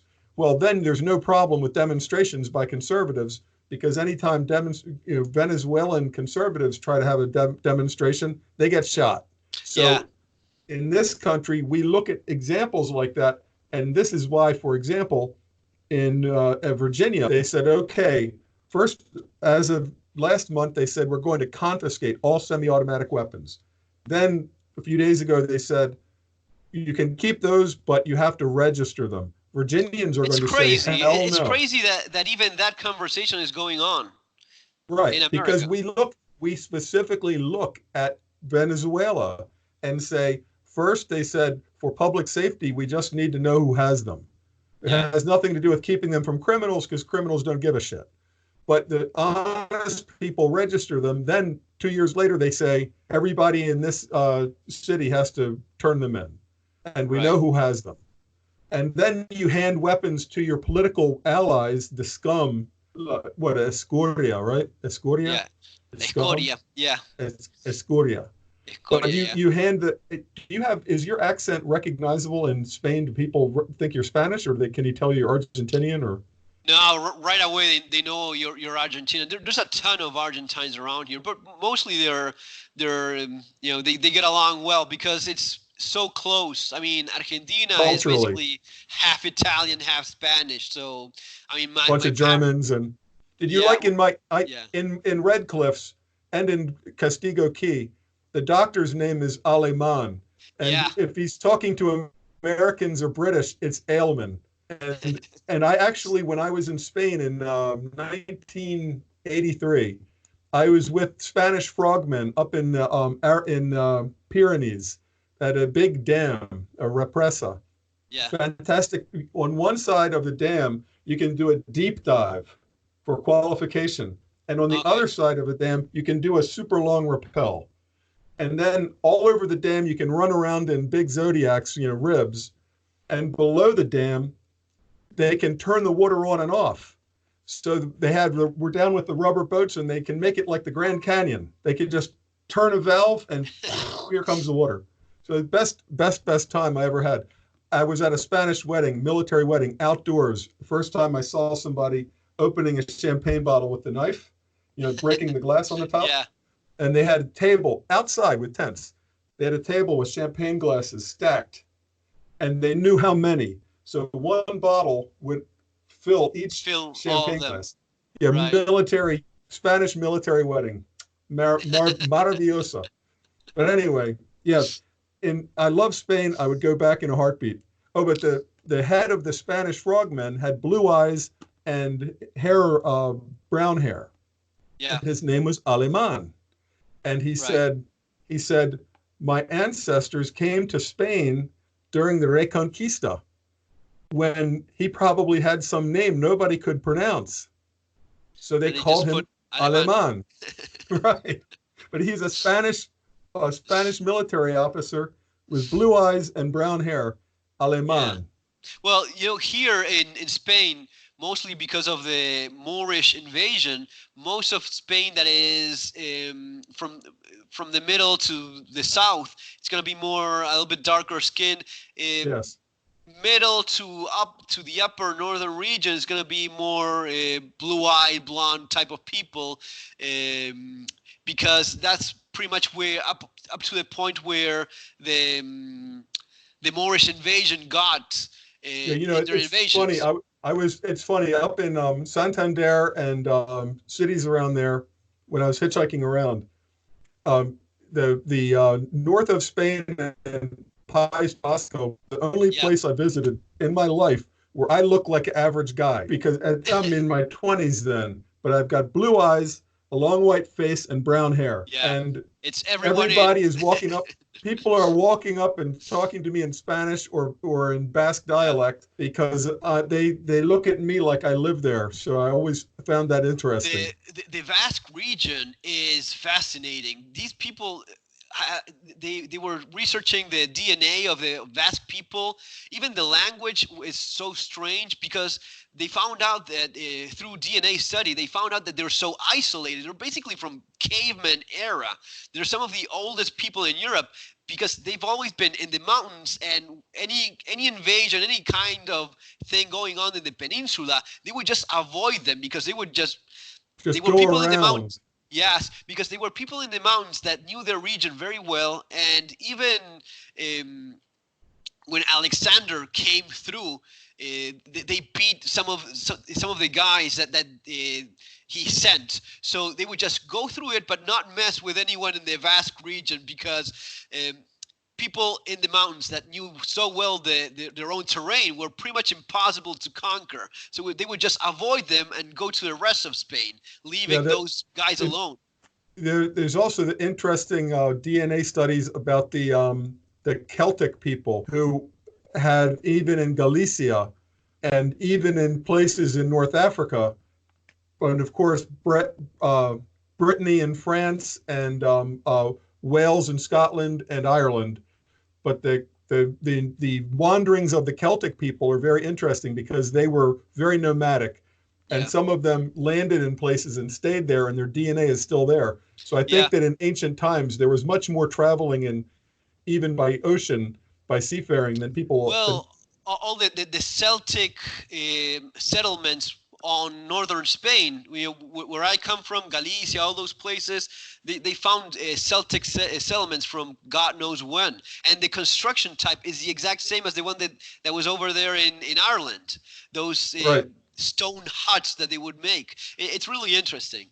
Yeah, and also I'm fascinated too by the Berbers, who who were defeated by the Arabs, even though they were stronger and had many good qualities. But the Muslim Arabs had the unity of their religion, so they Yeah. could conquer one small Berber tribe at a time until they have all of Morocco and Tunisia. And that I didn't understand this till I was researching my last novel, Red Cliffs, that it was mainly Berbers who conquered Spain, not Arabs. That they were Arabized, Islamicized, but the warriors that were able to subdue Spain so quickly were mainly the Berbers. The Right. Islamicized Berbers. Here they're So called Moros, like Moros across the board. But it was so the Reconquista of Spain when they kicked them out was so strong. There's some guys here that have last name Matamoros. sure, James Matamoros. That's the cross of, well, like this, but the St. James cross, Yeah. and it's even in political correct times in Spain because they have festivals of St. James Matamoros, and he's on the white horse just slaughtering. Slaughtering. But it's funny because sometimes you're watching like a reality TV show, something has no relationship whatsoever, but Juan Matamoros, and the last name kind of, it's so politically incorrect to have such a last name like Muslim killer, it's Right, more killer, and more. that's in American context when we're looking at other places around the world where Europeans are being, population replaced, and hemmed in and depowered, that the accelerationists believe that if there is a civil war, there will be a new demographic shift because the cities will implode, and all of these, conservatives that are the gun guys. And another part of this equation that for me as a ardent student of history, all eras, all places, is that I can't think of any war ever where millions of people had weapons that can fire more than 500 yards accurately.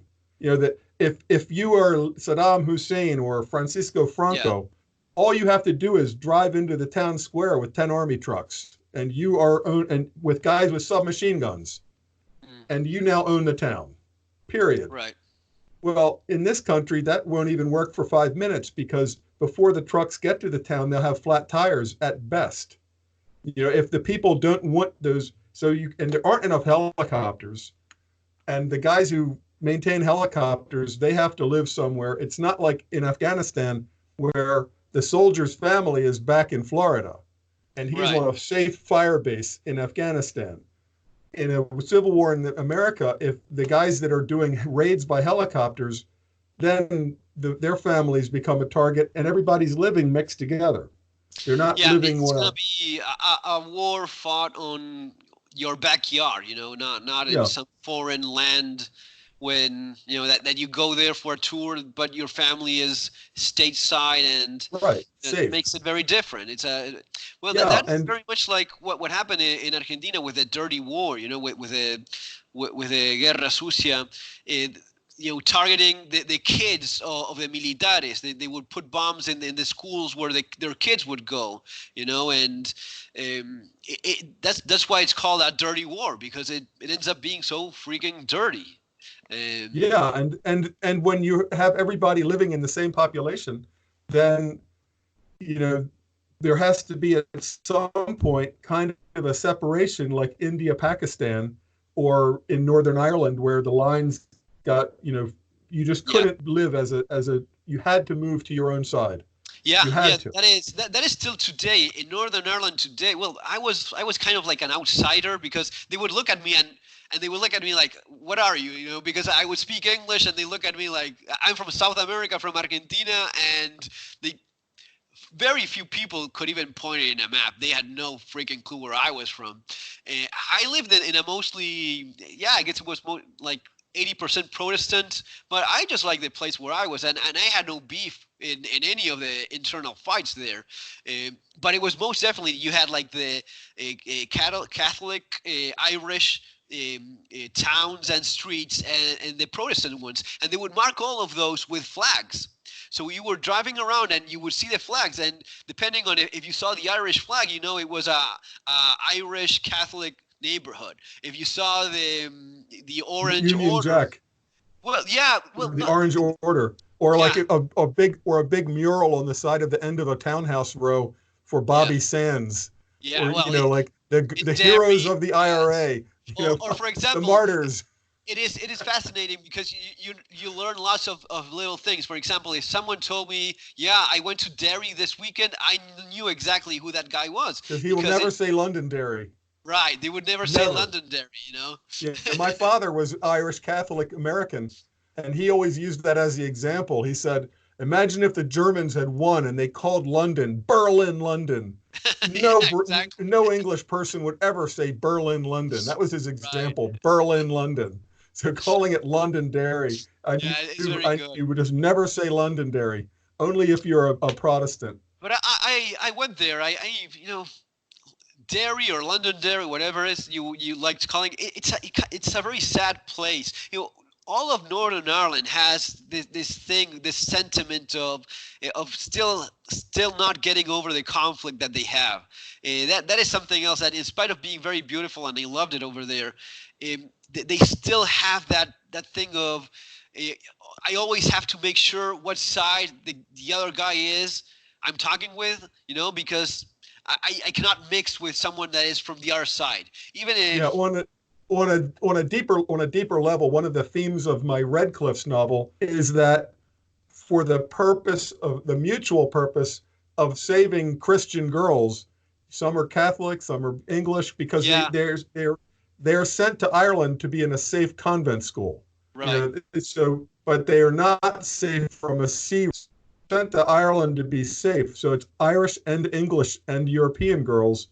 So when they're kidnapped, the old SAS guys, they don't have any guns. Only the IRA has guns. Yes. The IRA won't just hand them the guns. The IRA says it's our girls too. That was very well written. I like that a lot, because it made it so much more interesting. But it's so true. But the thematic point was Protestant or Catholic, working Irish together Christians. to save. Yeah. Right. Otherwise, we're all speaking. We're all Muslims in 20 years. We have to fight. Yes. And something like this is easily happening too. I mean, the sea raid, when the Muslims are strong, when they're ascendant, then they'll do all kind of raids. They went all the way to Iceland. They went to Ireland, of course, but they went all the way to Iceland. And the key fact that was most amazing to me was that that half at least of these Muslim corsair captains were European renegados who they convert. I'm a Muslim, okay, inshallah, whatever. They would still eat pork and drink booze, but it was a way to be a pirate. Yes. And have free access to North African pirate ports. But they would actually lead, Janissary troops and pirates to places like Ireland, Baltimore, Ireland, to capture their own people. They were such scum. So you can't just say it's something about the Berbers or the Arabs. Yeah. I mean, to have a Dutch guy or an English guy convert to Islam to be a pirate and then come back to his own country to capture slaves. It is a religion that I try to respect everyone's opinion and everything, but it's so conflicting with everything that we as Western society kind of, hold. I mean, even, for example, I'm Latino. I'm from as South American as it gets. There's nothing southern than Argentina, as you well know. But there's certain things that you don't do in South America. For women, your mother, typical Argentine thing. My football team, my country, and my mother. Those are the typical things. But in these cultures, women are basically property. If you hurt a woman. Example I use is if you're with your football gang Yeah. and you see a pretty woman alone at night, maybe you can tell she's coming from a bar. The code of our honor is that we would guard her. Right. That, and if one of your friends said, "Hey, look at her, she's pretty hot looking. Why don't we drag her into the car park and rape her?" Yeah, The other you're a guys scum. would the other Yeah. guys would beat the shit out of him or never talk to him again. So even if a guy had this thought, he would never express it to his friends because he knows that the basic code is we wouldn't do that to a woman. But in a Muslim culture, if they saw that woman, especially if they can tell she's an infidel, she's a kafir, Yeah, she's then not. She's she's worse fair game. than an animal. Yeah. So she's fair game. So the guys would be likely to tell their friends, why don't we grab her and have our way with her? And Yeah. that's such a basic difference. There's a very good. There's a little clip of there's like a center in Sweden where they're trying to teach people, Muslims, how to integrate to the society, and the Muslim guy is very open and honest, and he says we don't think of these women as equal. We think of them as prostitutes because they're not wearing the hijab, the thing in the head, and it's very difficult to change someone's mindset when he thinks like that. I don't, he was being very honest and open about it. That's the way he thinks. That's his honor code. That's his code. That's his implanted code. Right. And they look at us as weak for not defending their women. Right.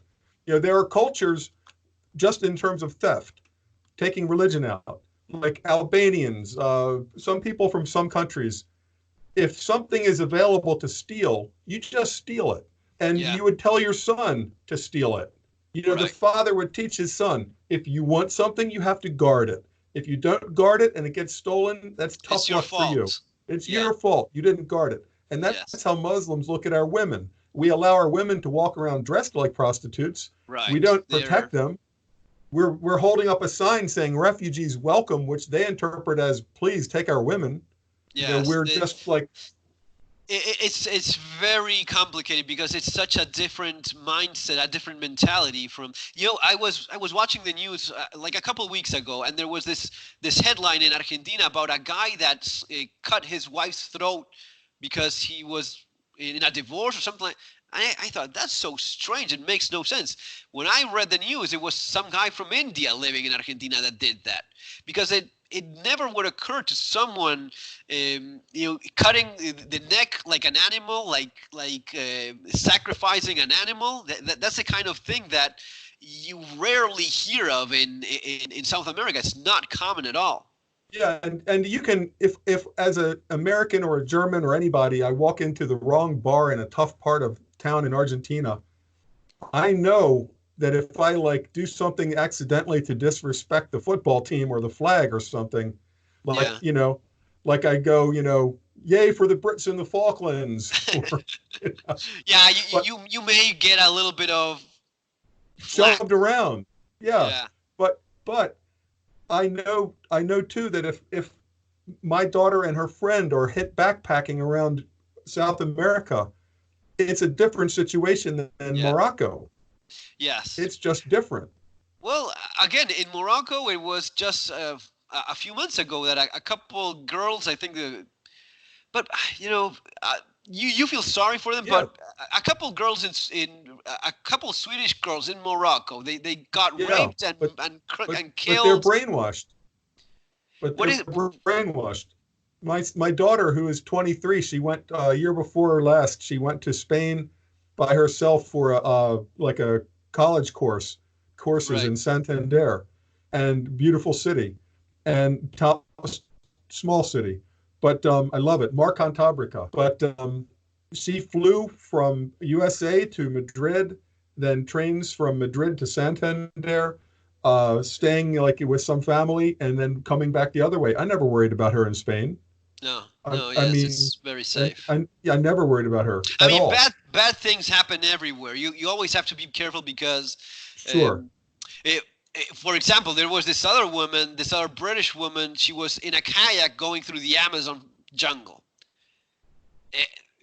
a week later, she disappeared in the freaking jungle. But of course, I mean, you're a single woman in a kayak going into the jungle where I wouldn't go myself armed, you know. They just have this connection with danger. They think that everything is going to be an Instagram photograph, and it's not. There's dangerous places in the world. That's right. Look, there's these bicyclists in, I think, Kazakhstan that were doing an around the world tour, and it was partly to prove how everybody is wonderful people everywhere. Yeah. And they were in Kazakhstan, and some Muslims saw them and knew who they were, knew by their flags and how they looked, and they drove the car through, and then got out and stabbed them. So right. They turned around, drove their car through the bicycles, and then jumped out with big knives and stabbed people. Just crazy stuff like that. Not everywhere is safe, and you always have to keep your guard up, at least to some level. But the problem with Islam, I consider Islam a conquest strategy, because it's very directed towards making Muslims supreme over everybody else by any means.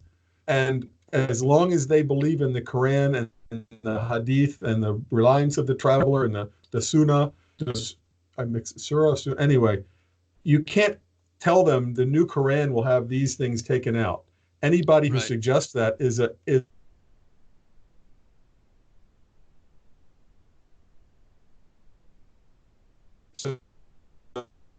wife. You can't say stop following Muhammad because he did bad things.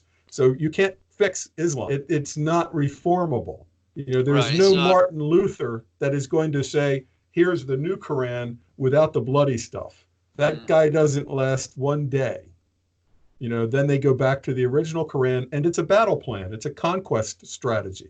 Look, I have to go. hit Yeah, we've been talking for quite a while. Yeah, no, but it's great because we're only catching up on like 15 years, right? I thought you were still in Ireland. No, but it's been great. Hey, let's do it again some other time. Some other time when you have a little bit of time, we'll do it again. But it's been great talking with you and a great conversation. Yeah, just I don't know who will be patient enough to watch something so long as this, but it'll be interesting. Send me a link, and I'll post it around too. Take care, man. And well, I'll leave the links for your books and your website, which is also very awesome. It has lots of interesting stuff there as well. Yeah, enemiesforeignanddomestic.com, and you can get my book signed from me, and then you don't give half the money to Jeff Bezos. He has enough money. Yeah, but if you need the audio book or the Kindle ebook, then you have to use Amazon.com. Matt Bracken on Amazon. But I prefer you buy books from me signed, because then I get more of the I rake in more of the money for it. Fantastic. Good idea. Okay. Hey, thanks for the patience, and we'll talk again soon, okay? You bet. Bye-bye. Bye-bye. Hasta luego.